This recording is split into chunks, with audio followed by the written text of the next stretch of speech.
Hello everyone. We are completed with the avenues of the investment. In today's class, we will go for the investment process in brief. So, investment process or the investment steps we will call. Under this, there are 5 important steps: investment policy, analysis, investment valuation, portfolio construction, and portfolio evaluation. Let's go into this in brief. Under investment policy, investable funds are there. Means how much funds you are going to invest. Okay, it may be 1 lakh, 2 lakh, 5 lakh, 10 lakh, 25 lakh, whatever it is. So you should decide how much funds you are going to invest in the stock market or any of the avenues of the investment. Then comes the objective. If you went for any of the mutual funds or any of the financial advisor, he will ask this question: for what you are going to invest. He will give you the options to, for the home construction, to buy a land, or to your children's future, or else for your retirement life. Like that, there are many objectivities. So without objectivity, you cannot invest your fund in any of the avenues. Okay, because different avenues or different investments will give you the different returns. Then comes the knowledge.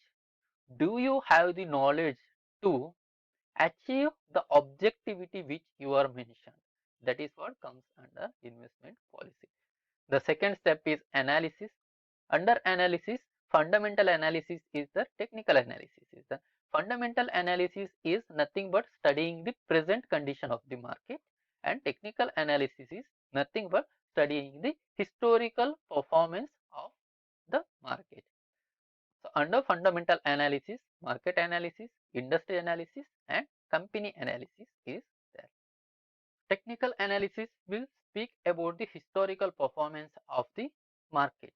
So under that, we use some of the charts, we use some of the methods. Okay, we are going to study that one in practical problems. Then comes the valuation. So under valuation of the investment, intrinsic value is there, future value is there. Intrinsic value is nothing but present value which we are using in the fundamental analysis. While you are calculating the intrinsic value, they will give the future value of the investment, and you need to calculate the present value, that is called discounting. While you are calculating the future value, they will give the present value, and you need to calculate the future value, that is called compounding. So we have the practical problems on this.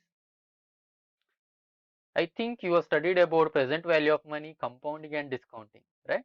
So the same thing we are going to study once again. The next step is portfolio construction. About portfolio construction, we are going to study in detail in the coming sem. So under that, diversification is there. As I said, you should not invest in any one particular stock, any one particular company, or any one particular market. Okay, and selection and allocation, you need to select a different market, different companies, different industries, and different stocks, and you need to allocate that one. Okay, that comes under portfolio construction. Then comes the portfolio evaluation. So under portfolio evaluation, appraisal is there, revision is there. Appraisal is nothing but capital appreciation, and revision is nothing but reallocation. So this is just briefly about the investment process. We will complete the first step today itself, investment policy. So what should be your investment policy? There are 3 points mentioned: investable funds, objectivity, and knowledge. In fact, we will go for objectivity first. For what reason you are going to invest? Let's say you need a fund of rupees 20 lakhs after 10 years for the construction of the home. Okay, so you are taken one particular objectivity. There are a lot of objectivities like retirement life, even for your children's education or children's marriage, whatever it is. A lot of objectives we can find. So I need 20 lakhs after 10 years. To get that, how much fund I need to invest today? So that is what comes under investable funds. Objectivity is decided, and investable funds, how much I should invest. Is it a monthly one? Is it a yearly one? Or is it a one-time investment? And how you are going to invest? That comes under investable funds and the objectivity. Then comes the knowledge. to fulfill your objectivity, that is nothing but construction of the home after 10 years to get the 20 lakhs of rupees.